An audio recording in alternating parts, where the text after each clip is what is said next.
Aujourd'hui, place à des diagrammes complexes tracés dans le sol. Il y a plus de 800 lignes droites. La question se pose, à quoi servaient-elles? À des représentations colossales d'animaux et d'êtres étranges, seulement visibles depuis le ciel.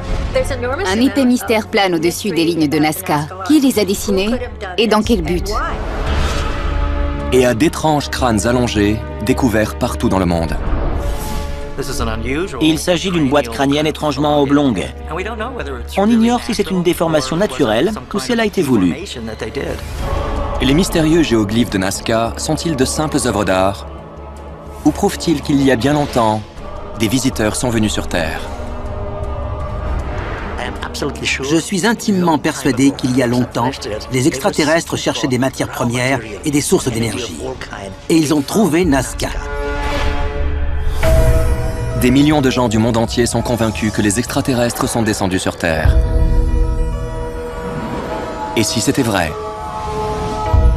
Des extraterrestres ont-ils modelé notre histoire? Si oui, l'exploration de Nazca pourrait-elle en apporter la preuve?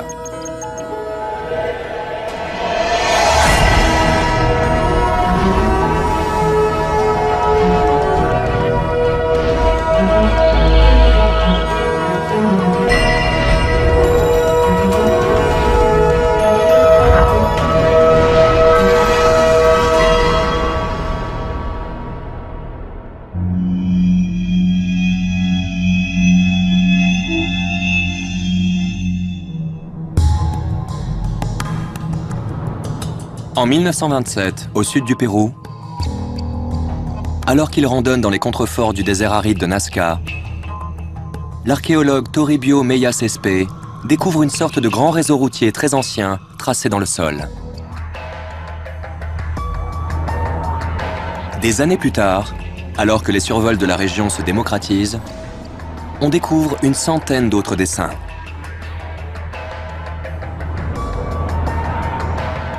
Ces géoglyphes représentent des animaux, des fleurs et même un curieux bonhomme.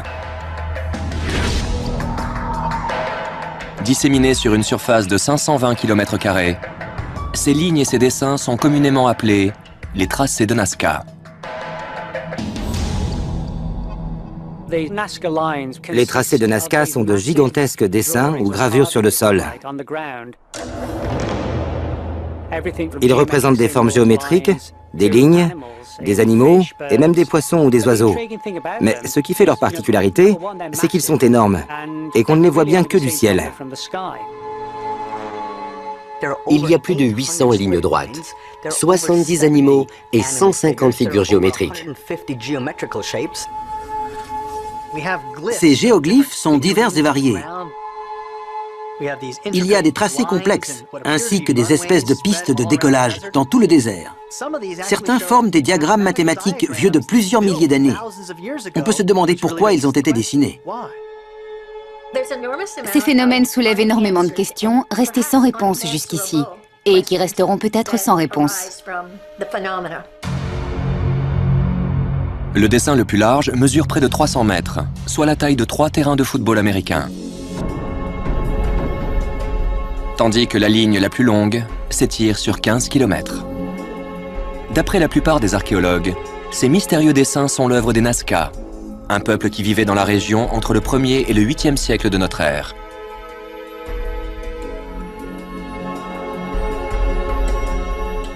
Les tracés étaient effectués en ôtant délicatement les graviers rouges riches en oxyde de fer à la surface du sol. Une fois à l'air libre, la terre du dessous, qui contient beaucoup de chaux, se durcit et résiste à l'érosion. Le sol de la plaine de Nazca se compose d'une terre caillouteuse claire, sous une couche de pierre et de terre foncée. C'est très simple de dessiner. Il suffit d'ôter la couche sombre pour tracer des lignes claires sur le paysage. C'est comme un tableau qui n'a jamais été abîmé pendant des centaines et même des milliers d'années. Cela s'explique par les conditions météo du désert. Si on réalisait un géoglyphe dans cette région aujourd'hui, on le retrouverait intact dans des centaines d'années grâce à l'absence de pluie et de vent. Tout ce qu'on y dessine y demeure pour l'éternité. Mais pour quelles raisons les Nazca ont-ils ressenti la nécessité de réaliser ces dessins complexes et étranges sur le sol? À quoi servaient-ils? Et pourquoi ont-ils fait en sorte qu'ils ne soient pleinement visibles que du ciel, à une époque où les aéronefs n'existaient pas?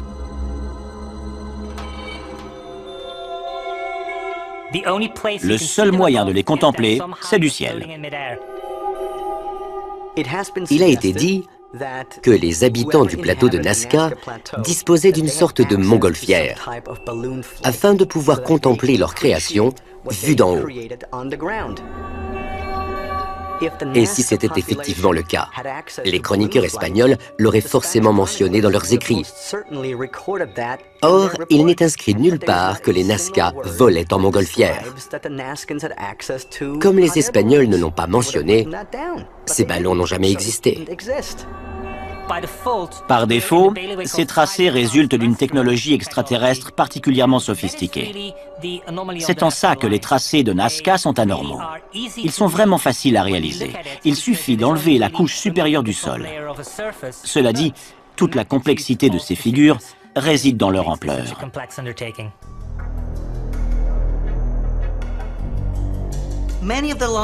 À Nazca, beaucoup de lignes s'étendent sur des kilomètres à travers le désert, parfaitement droites. Il y a des trapézoïdes, des spirales et d'autres géoglyphes si grands que les géomètres devaient s'aider de la voûte céleste. Des extraterrestres ou des êtres capables de voler ont donc forcément participé à la création de ces tracés.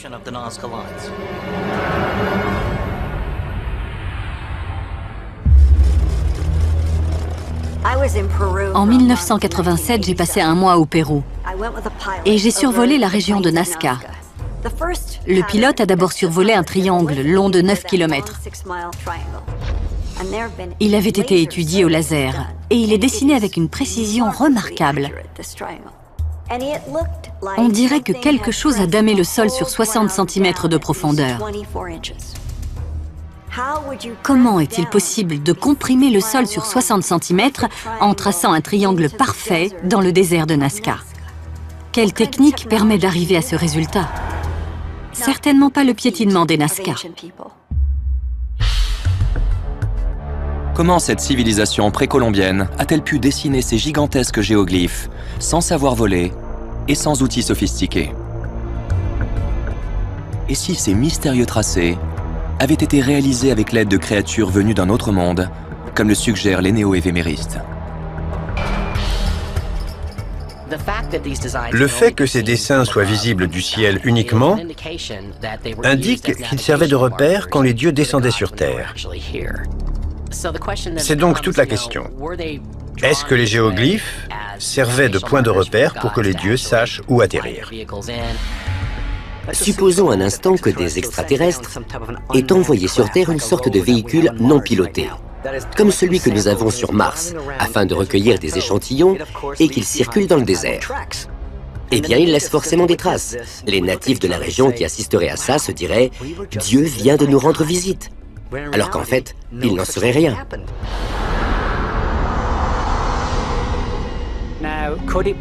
Est-il possible que les dieux aient demandé aux habitants de la Terre de dessiner ces géoglyphes?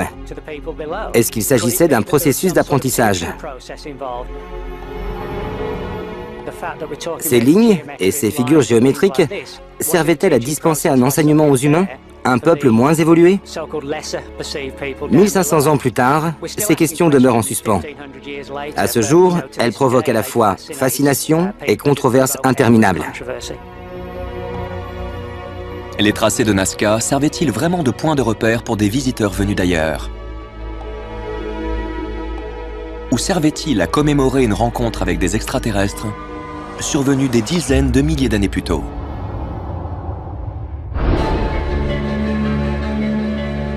Les historiens contemporains et les anthropologues estiment que les Nazca faisaient partie des ancêtres des Incas, la plus grande civilisation précolombienne.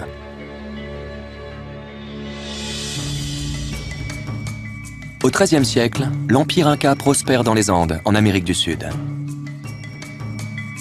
La légende raconte que le mystérieux dieu Inca de la création, Viracocha, aurait commandé les tracés de Nazca et les géoglyphes dans un lointain passé.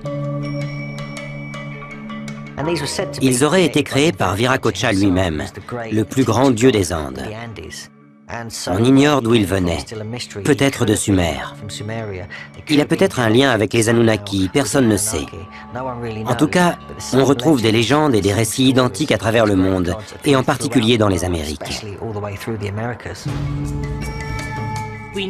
On sait que ces dessins font partie de mythes de la création, soit parce que certaines des figures représentées sont des divinités, soit parce qu'elles indiquent le mode de vie des Nazca et qu'elles montrent qui est responsable de la création des géoglyphes. Il s'agit de messages destinés à être vus du ciel. Ils signifient que le peuple vivant au sol respecte les règles établies par les divinités qui sont descendues sur Terre, afin d'apprendre aux hommes à créer une civilisation et à fonder une culture. Les tracés de Nazca sont-ils vraiment l'œuvre du dieu inca Viracocha, comme l'affirme la légende? Si oui, pourquoi graver ces étranges géoglyphes dans le sol? Nous trouverons peut-être un élément de réponse en observant plus attentivement un bonhomme particulièrement étrange. El Astronauto.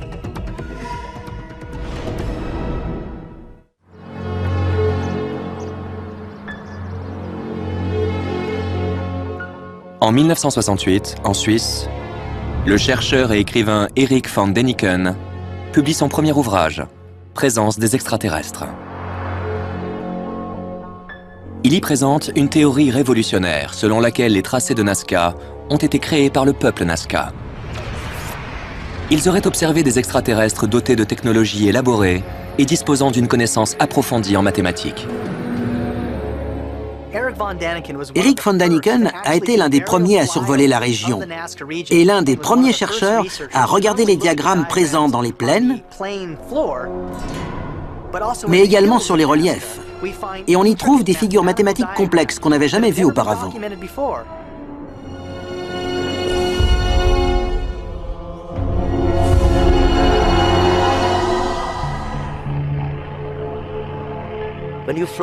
Quand on survole le désert, on observe des lignes gigantesques. Depuis le ciel, on dirait des pistes d'atterrissage, parce qu'elles commencent et qu'elles s'arrêtent brutalement. Parfois, elles se croisent comme des pistes d'atterrissage. Quand Eric a comparé ces lignes avec des pistes d'atterrissage, il disait à quoi elles lui faisaient penser vues d'en haut. Mais ce ne sont pas des pistes d'atterrissage, car elles ne supporteraient pas le poids d'un engin qui se poserait là.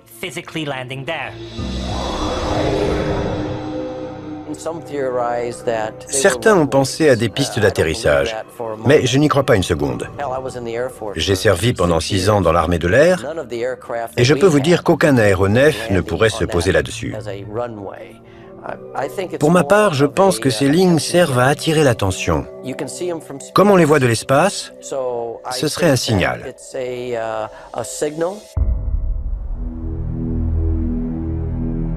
40 ans après la publication de Présence des extraterrestres, les théories controversées d'Erich von Däniken à propos des tracés de Nazca continuent de susciter des recherches scientifiques.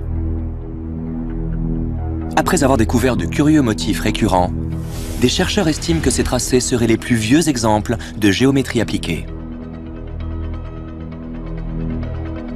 Il s'agit de figures géométriques intéressantes. Les hommes dessinaient une forme qu'ils agrandissaient en faisant des angles et en calculant approximativement les distances. Cette capacité innée chez l'homme à se servir de la géométrie se retrouve dans les formes d'art primitives.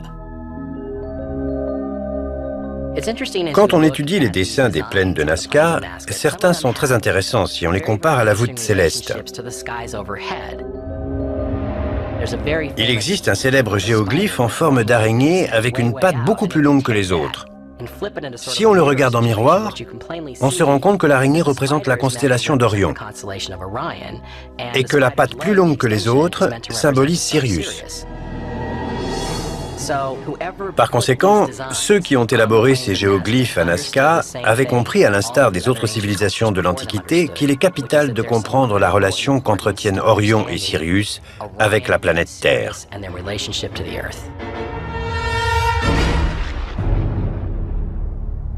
Et si les géoglyphes servaient un dessin plus complexe?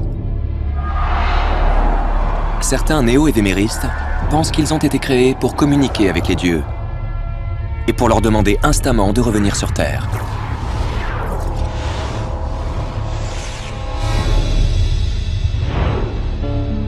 Les partisans de la théorie des anciens astronautes sont persuadés que le mystérieux bonhomme baptisé El Astronauto détient la clé du mystère de Nazca. On l'appelle l'astronaute parce qu'on dirait qu'il possède un scaphandre. Il fait bonjour de la main. Il s'agit probablement d'un dieu. Ou alors, si ce n'est pas le cas, c'est un Nazca qui fait signe aux dieux du ciel pour leur dire « Salut, on est là, venez, vous nous avez déjà rendu visite, revenez ». Ce dessin ressemble à E.T., avec ses grands yeux et sa grosse tête. Il a une main qui pointe vers le ciel et l'autre vers la terre, comme s'il délivrait un message disant « Hey, il s'est passé quelque chose ici. On a reçu la visite de créatures venues du ciel. » Ce mystérieux bonhomme, baptisé El Astronauto, prouve-t-il que les extraterrestres sont venus nous rendre visite dans un lointain passé, comme le suggèrent certains chercheurs? Si oui, pourquoi ont-ils choisi d'atterrir en premier lieu à Nazca?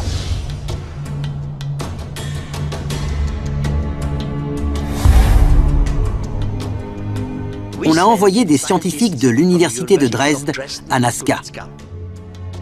En mesurant le champ magnétique, ils ont découvert que le taux changeait sous certaines lignes.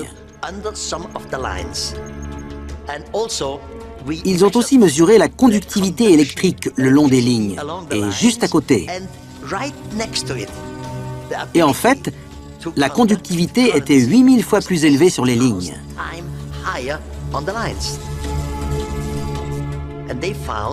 Ils ont découvert qu'à 2,50 m sous une des lignes, le champ magnétique change complètement. Les résultats le prouvent. Il y a quelque chose dans le sol, mais on ne sait pas quoi.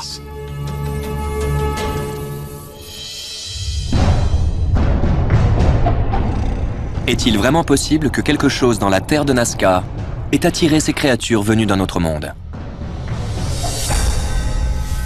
Le site servait-il d'avant-poste, destiné à l'extraction de métaux précieux ou de minéraux nécessaires à l'alimentation de propulseurs? Il a été dit que si les extraterrestres voulaient venir sur Terre, Nazca serait le lieu idéal, parce qu'on y trouve en abondance des nitrates et des substances comme ceux utilisés dans nos systèmes de propulsion. Peut-être que les extraterrestres savaient que cet endroit était source d'énergie, et que les Nazca ont laissé ces dessins et ces pistes d'atterrissage afin d'encourager les visiteurs à revenir. En fait, il se trouve que les Nazca vivaient dans des lieux riches en nitrates, mais qu'ils ne l'utilisaient pas. Par conséquent, reste à savoir si cette substance revêtait une importance pour ceux qui sont venus dans la région à l'époque préhistorique. Peut-être qu'une civilisation extraterrestre avait besoin de ce nitrate.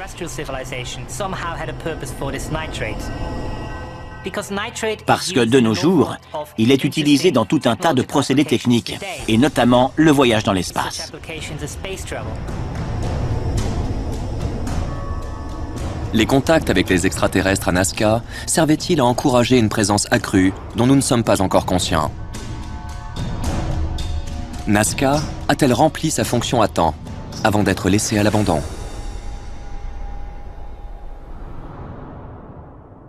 Dès qu'il est question de visite ou de projet, vient un moment où il arrive à son terme. Si certaines relations ont pris fin, c'est que les extraterrestres sont partis voir ailleurs. Pourquoi les extraterrestres seraient-ils venus à Nazca? Certaines lignes traversent la cordillère des Andes. Ces lignes pointent vers l'est. Si Nazca a servi de mine d'extraction pour les extraterrestres, est-ce qu'il existerait des sites similaires ailleurs dans le monde? D'après les néo-évéméristes, oui. On les trouve à des centaines de kilomètres de Nazca, sur les ruines d'une autre civilisation éteinte.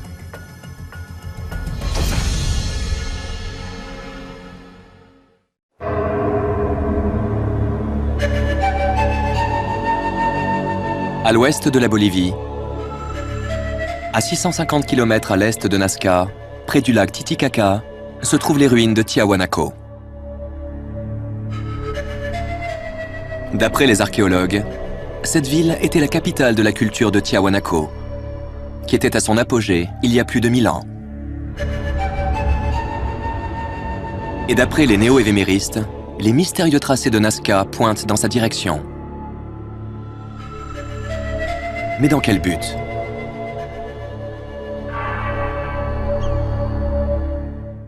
Quand on étudie les tracés de Nazca au Pérou, il faut les replacer dans leur contexte.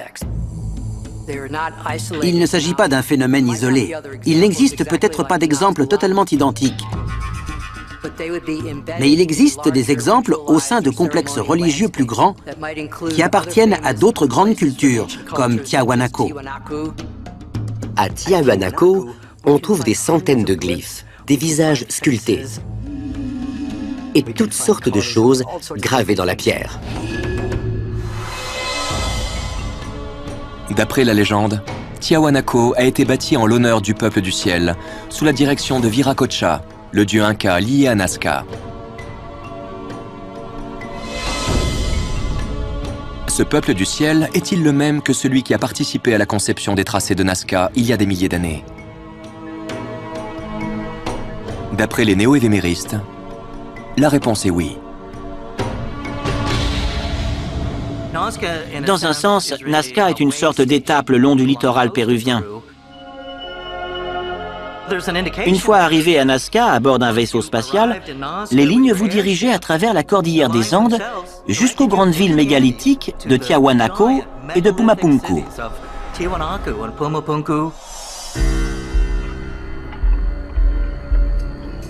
Y a-t-il la preuve d'une visite extraterrestre à Tiahuanaco? Une preuve qui nous donnerait un aperçu de la nature de ces anciens astronautes qui se seraient rendus à Nazca dans un lointain passé. Il existe beaucoup de points communs entre les Nazca vivant à l'ouest du Pérou et les cultures de l'intérieur des terres, comme celles de Tiahuanaco, Pumapunku et Cusco. Dans tous ces endroits, on a découvert ces étranges crânes oblongs, partout, et apparemment ils appartenaient aux bâtisseurs de ces villes.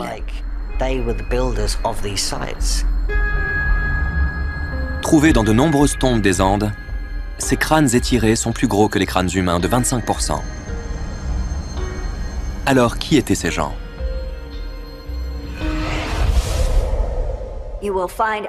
Des chercheurs universitaires affirment que les Incas entouraient la tête de leur bébé avec des couvertures ou du tissu pour allonger leur crâne.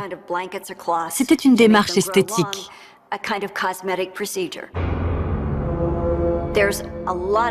Mais beaucoup de gens estiment au contraire qu'il n'existe pas l'once d'une preuve disant que les Incas enrubanaient les têtes. Les archéologues sont donc divisés en ce qui concerne les têtes péruviennes. Les extraterrestres, qui sont descendus sur Terre il y a des milliers d'années, possédaient des têtes allongées, et nos ancêtres ont tout simplement voulu les imiter. Au départ, ils l'ont fait dans l'espoir de ressembler aux extraterrestres qu'ils avaient rencontrés longtemps auparavant. Ils ont changé l'apparence de leurs enfants pour qu'ils ressemblent physiquement aux dieux. Si le peuple Nazca a agi ainsi, c'est pour préserver le souvenir d'une rencontre avec un dieu en chair et en os.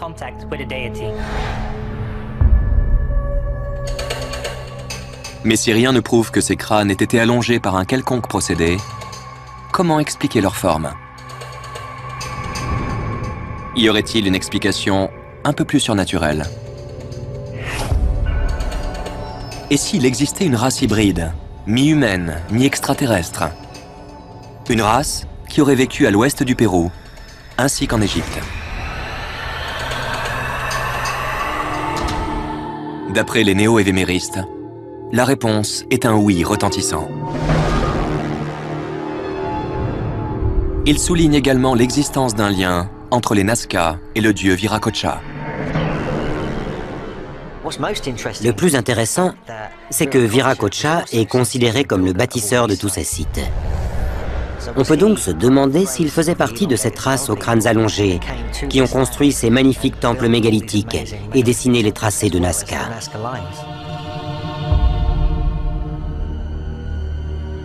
Le sort du peuple de Nazca est tout aussi mystérieux que l'origine de ces crânes allongés.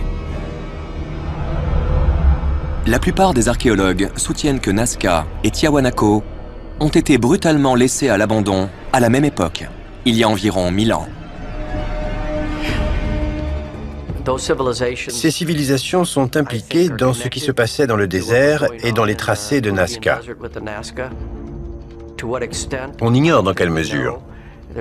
On ne dispose pas assez d'informations sur ces cultures. En tout cas, elles ont toutes les deux disparu à la même époque, pour une raison X ou Y. À cette époque, l'environnement a changé. Soit un énorme séisme a entraîné l'inondation de toute la région par le lac Titicaca, soit il y a eu une guerre dans l'espace entre les extraterrestres. Mais une fois que ce centre minier, qui était la capitale de la région, a été détruit et a cessé de fonctionner, Nazca est devenu un trou paumé où il ne se passait plus rien. Et c'est sûrement pendant cette période que la plupart des géoglyphes ont été dessinés, dans le but d'attirer les extraterrestres.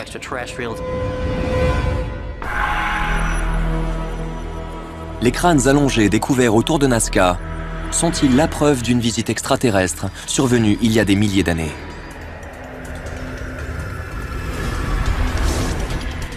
Si oui, était-ce dans le but d'extraire des minerais, jusqu'à ce qu'ils soient mystérieusement détruits, comme l'affirment les néo-évéméristes?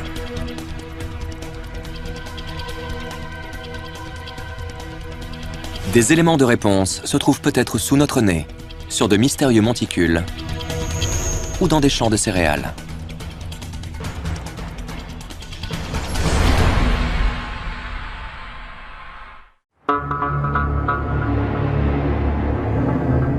En 1848, à Pleasant Hill, dans l'Ohio, une institution de recherche scientifique étudie un monticule de 400 mètres de long et d'1 mètre de haut en forme de serpent.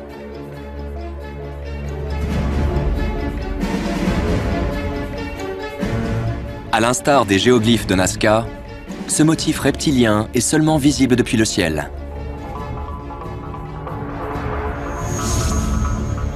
De la même manière qu'à Nazca, ces monticules de terre forment des symboles identifiables. Mais à moins qu'on ne les regarde d'en haut, on ne s'en rend pas compte. Nous, les Amérindiens, on l'appelle le serpent à plumes. C'est sûrement le même dieu que Quetzalcoatl, vénéré par des tribus au Mexique. Le serpent à plumes est probablement lié à quelque chose venu du ciel. Il venait d'un territoire extraterrestre. Le monticule en forme de serpent et d'autres sites que les Indiens appelaient lieux de culte sont très importants. Il y a des choses qui sont liées entre elles pour le bien-être de la planète, qu'il s'agisse de systèmes magnétiques, des ley lines, ou bien de l'observation d'autres mondes qui existaient auparavant.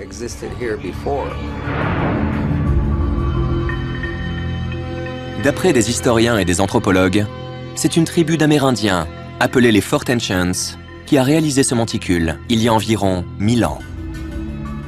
Mais pour quelle raison?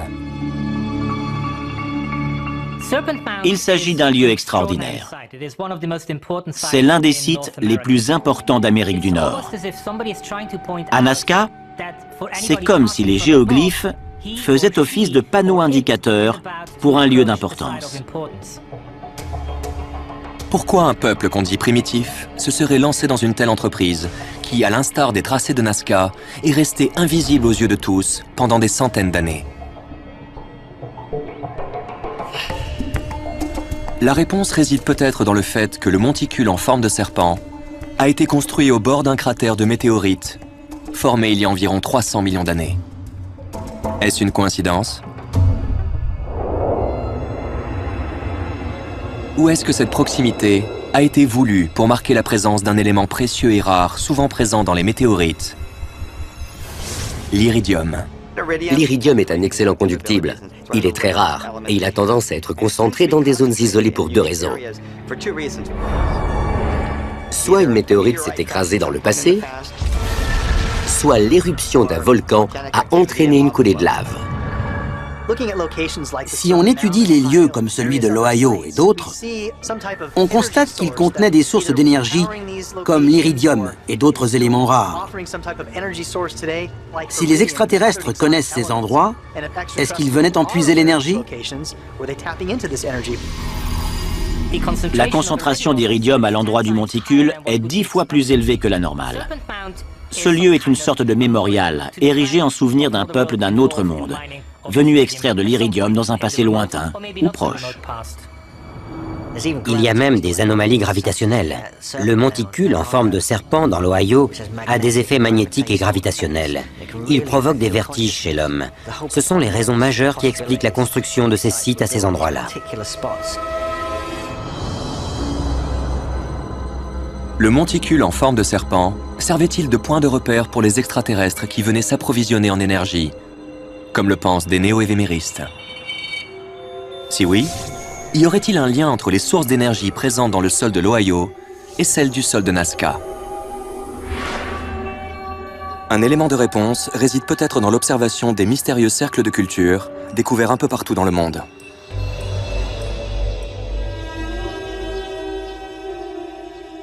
Nous sommes en 1978, à Wiltshire, en Angleterre, dans cette paisible région rurale située à 150 km à l'ouest de Londres.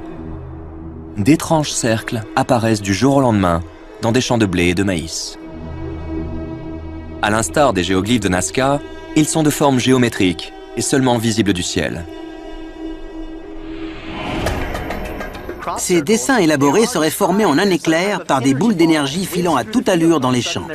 Les extraterrestres, qui étaient peut-être impliqués dans les tracés de Nazca, essaient maintenant de nous transmettre un message via les cercles de culture.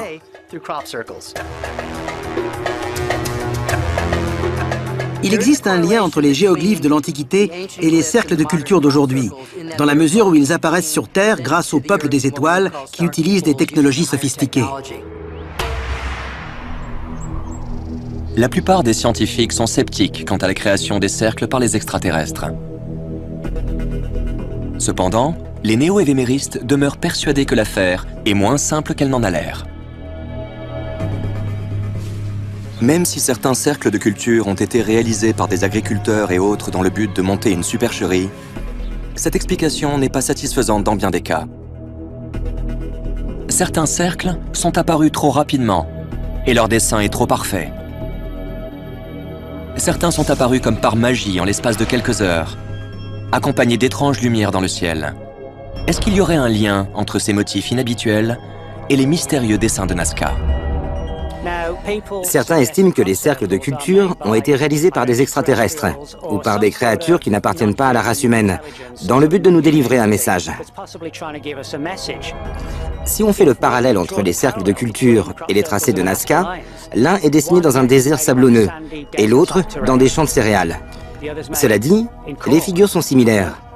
Peut-être que le message est le même et qu'il a juste été modernisé pour s'adapter à une nouvelle époque et à un autre pays. Par le passé, on gravait les messages dans la pierre. De nos jours, dans les champs du monde entier et surtout en Angleterre, les cercles de culture sont tellement plus complexes que les tracés de Nazca qu'on dirait vraiment qu'il y a une tentative de communication. Quelqu'un essaie de communiquer avec nous et nous sommes trop bêtes pour comprendre le message. Un matin, on trouve un cercle dans un champ. Les hommes se disent, ça doit être le vent ou un animal qui a fait ça pendant la nuit. Nous sommes trop arrogants pour penser que ça puisse être autre chose. Y a-t-il vraiment un lien fort entre les tracés de Nazca et les cercles de culture, comme le pensent les néo-évéméristes? Contiennent-ils des messages que nous devons décoder? Si oui, qu'essaient-ils de nous dire? Des éléments de réponse résident peut-être dans l'étude de géoglyphes tout aussi étranges, découverts récemment, près de 2000 ans après leur conception.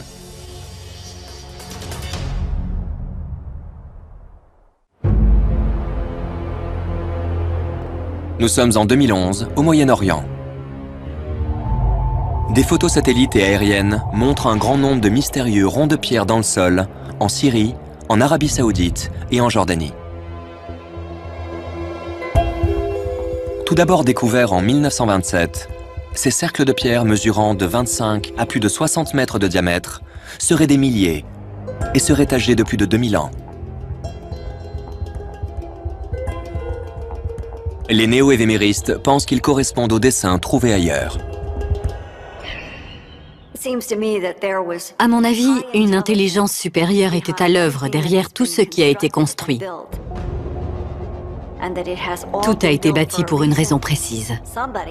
Quelqu'un a décidé de tracer ces incroyables cercles avec des rayons. Idem au Pérou, et pourtant c'est très loin. Le Pérou est dans un hémisphère et la Jordanie, la Syrie et l'Arabie Saoudite sont dans un autre. Ils sont de chaque côté de la planète. Mais on retrouve un moyen de communication, pourrait-on dire, identique. Grâce aux images satellites sur Internet, on peut observer certains de ces glyphes qu'on appelle phénomènes de type Nazca.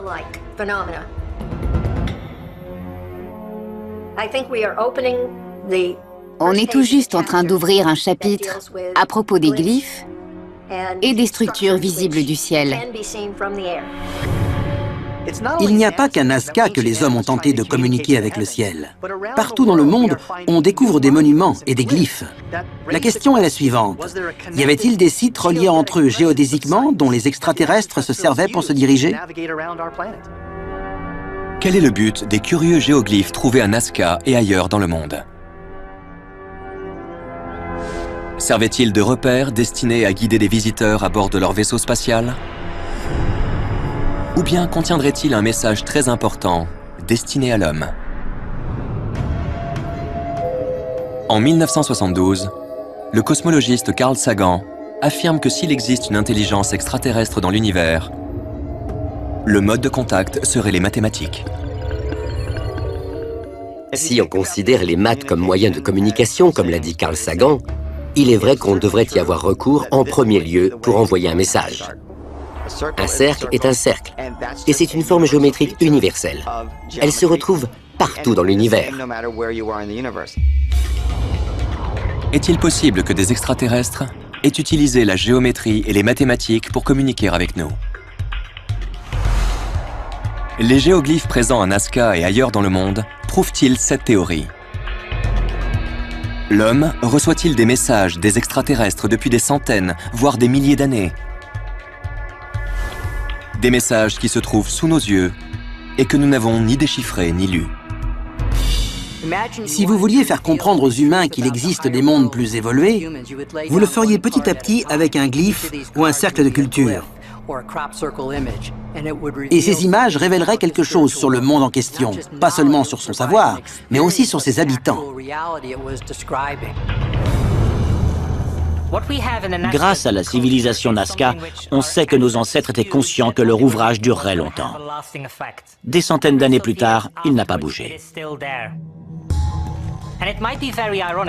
C'est curieux de constater que nos ancêtres demandaient aux dieux de descendre leur rendre visite et que des centaines d'années plus tard, les tracés des Nazca sont devenus l'emblème du néo-évémérisme, qui soutient que les lignes servaient de pistes d'atterrissage pour les dieux. Finalement, le cœur du message de Nazca résiste au temps, à l'espace et à la civilisation, même s'il se trouve aujourd'hui dans un contexte légèrement différent. Quand on étudie certains tracés de Nazca, on dirait des choses simples, des animaux, des figures ou ce genre de choses. En revanche, d'autres sont incroyablement compliqués et mathématiques. En plus, ils suivent des lignes d'énergie. On dirait que ces dessins et que ces lignes contiennent un message important, compte tenu de leur direction ou de la façon dont elles se croisent. Mais on ne comprend pas. Est-il possible, comme le pensent les néo-évéméristes, que les tracés de Nazca fassent partie d'un réseau de communication mondiale? Un réseau relié directement à des visiteurs d'un autre monde, venus sur Terre dans un passé lointain. Si oui, cette forme de communication étrange nous est-elle destinée, ou bien est-elle destinée à quelqu'un ou quelque chose venu d'ailleurs? Peut-être que ces étranges symboles contiennent des indices concernant notre avenir proche, ou qu'ils invitent des extraterrestres à revenir nous voir. Aujourd'hui, place à des diagrammes complexes tracés dans le sol. Il y a plus de 800 lignes droites. La question se pose, à quoi servaient-elles? À des représentations colossales d'animaux et d'êtres étranges, seulement visibles depuis le ciel. Un épais mystère plane au-dessus des lignes de Nazca. Qui les a dessinées et dans quel but?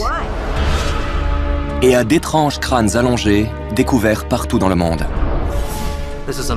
Il s'agit d'une boîte crânienne étrangement oblongue. On ignore si c'est une déformation naturelle ou si elle a été voulue. Les mystérieux géoglyphes de Nazca sont-ils de simples œuvres d'art? Ou prouvent-ils qu'il y a bien longtemps, des visiteurs sont venus sur Terre? Je suis intimement persuadé qu'il y a longtemps, les extraterrestres cherchaient des matières premières et des sources d'énergie. Et ils ont trouvé Nazca. Des millions de gens du monde entier sont convaincus que les extraterrestres sont descendus sur Terre. Et si c'était vrai? Des extraterrestres ont-ils modelé notre histoire? Si oui, l'exploration de Nazca pourrait-elle en apporter la preuve?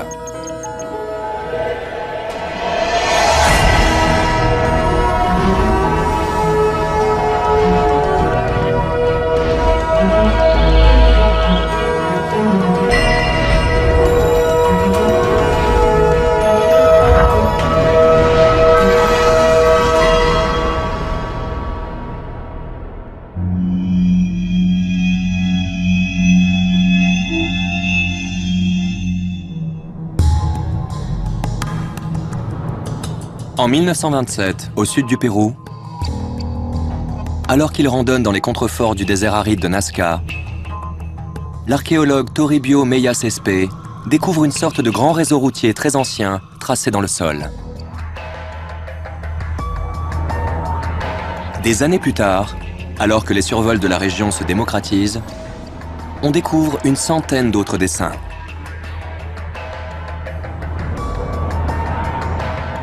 Ces géoglyphes représentent des animaux, des fleurs et même un curieux bonhomme.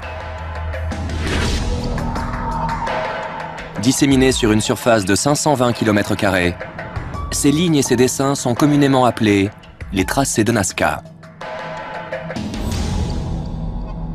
Les tracés de Nazca sont de gigantesques dessins ou gravures sur le sol.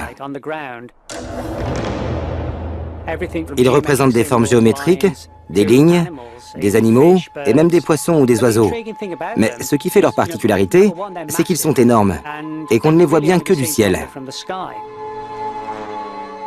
Il y a plus de 800 lignes droites, 70 animaux et 150 figures géométriques.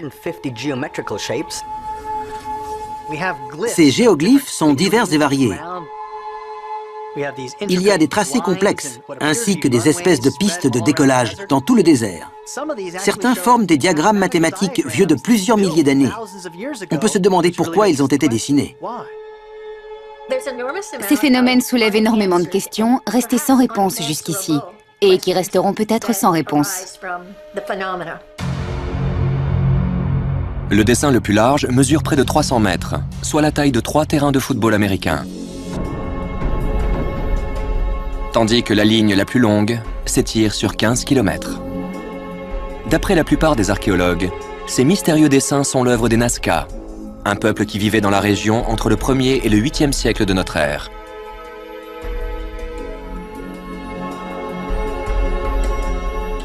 Les tracés étaient effectués en ôtant délicatement les graviers rouges riches en oxyde de fer à la surface du sol. Une fois à l'air libre, la terre du dessous, qui contient beaucoup de chaux, se durcit et résiste à l'érosion.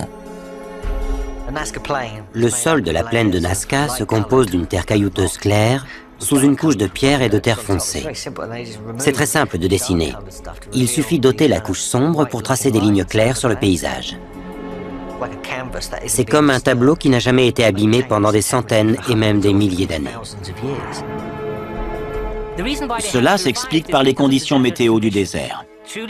Si on réalisait un géoglyphe dans cette région aujourd'hui, on le retrouverait intact dans des centaines d'années grâce à l'absence de pluie et de vent. Tout ce qu'on y dessine y demeure pour l'éternité. Mais pour quelles raisons les Nazca ont-ils ressenti la nécessité de réaliser ces dessins complexes et étranges sur le sol? À quoi servaient-ils? Et pourquoi ont-ils fait en sorte qu'ils ne soient pleinement visibles que du ciel, à une époque où les aéronefs n'existaient pas?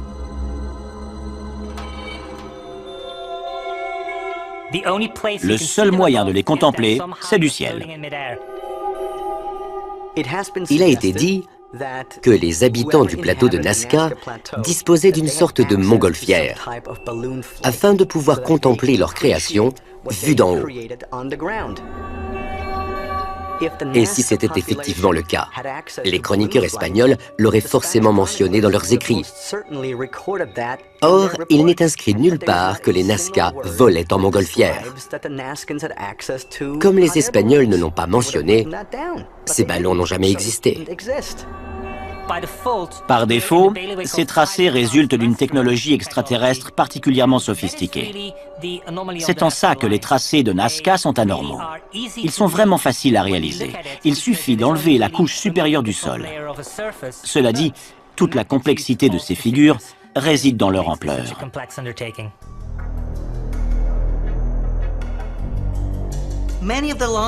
À Nazca, beaucoup de lignes s'étendent sur des kilomètres à travers le désert, parfaitement droites. Il y a des trapézoïdes, des spirales et d'autres géoglyphes si grands que les géomètres devaient s'aider de la voûte céleste. Des extraterrestres ou des êtres capables de voler ont donc forcément participé à la création de ces tracés.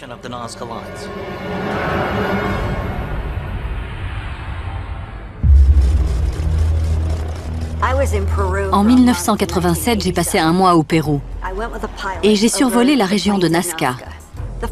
Le pilote a d'abord survolé un triangle long de 9 km. Il avait été étudié au laser et il est dessiné avec une précision remarquable. On dirait que quelque chose a damé le sol sur 60 cm de profondeur. Comment est-il possible de comprimer le sol sur 60 cm en traçant un triangle parfait dans le désert de Nazca? Quelle technique permet d'arriver à ce résultat? Certainement pas le piétinement des Nazca. Comment cette civilisation précolombienne a-t-elle pu dessiner ces gigantesques géoglyphes sans savoir voler et sans outils sophistiqués? Et si ces mystérieux tracés avaient été réalisés avec l'aide de créatures venues d'un autre monde, comme le suggèrent les néo-évéméristes? Le fait que ces dessins soient visibles du ciel uniquement indique qu'ils servaient de repère quand les dieux descendaient sur Terre. C'est donc toute la question. Est-ce que les géoglyphes servaient de point de repère pour que les dieux sachent où atterrir? Supposons un instant que des extraterrestres aient envoyé sur Terre une sorte de véhicule non piloté, comme celui que nous avons sur Mars, afin de recueillir des échantillons et qu'ils circulent dans le désert. Eh bien, ils laissent forcément des traces. Les natifs de la région qui assisteraient à ça se diraient « Dieu vient de nous rendre visite », alors qu'en fait, il n'en serait rien.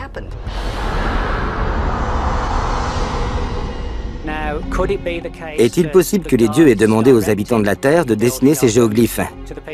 Est-ce qu'il s'agissait d'un processus d'apprentissage? Ces lignes et ces figures géométriques servaient-elles à dispenser un enseignement aux humains, un peuple moins évolué? 1500 ans plus tard, ces questions demeurent en suspens. À ce jour, elles provoquent à la fois fascination et controverses interminables. Les tracés de Nazca servaient-ils vraiment de point de repère pour des visiteurs venus d'ailleurs?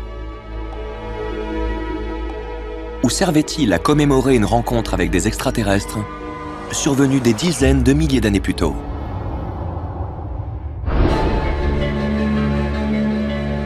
Les historiens contemporains et les anthropologues estiment que les Nazca faisaient partie des ancêtres des Incas, la plus grande civilisation précolombienne.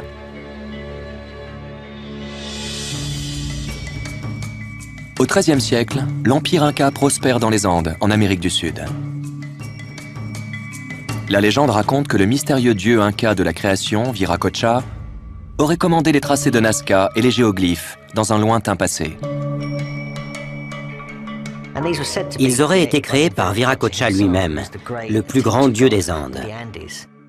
On ignore d'où il venait, peut-être de Sumer. Il a peut-être un lien avec les Anunnaki, personne ne sait. En tout cas, on retrouve des légendes et des récits identiques à travers le monde, et en particulier dans les Amériques.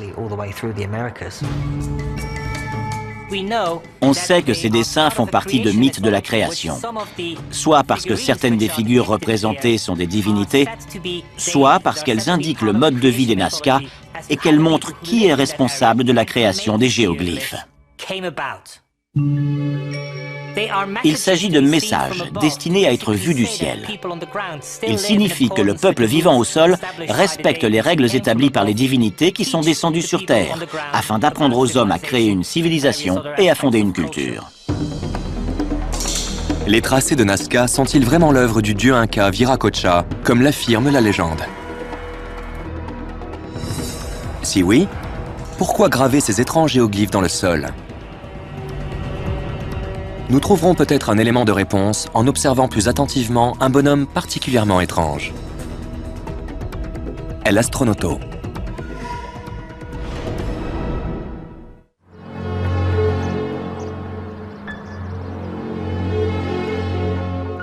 En 1968, en Suisse, le chercheur et écrivain Erich von Däniken publie son premier ouvrage, Présence des extraterrestres. Il y présente une théorie révolutionnaire selon laquelle les tracés de Nazca ont été créés par le peuple Nazca. Ils auraient observé des extraterrestres dotés de technologies élaborées et disposant d'une connaissance approfondie en mathématiques. Erich von Däniken a été l'un des premiers à survoler la région et l'un des premiers chercheurs à regarder les diagrammes présents dans les plaines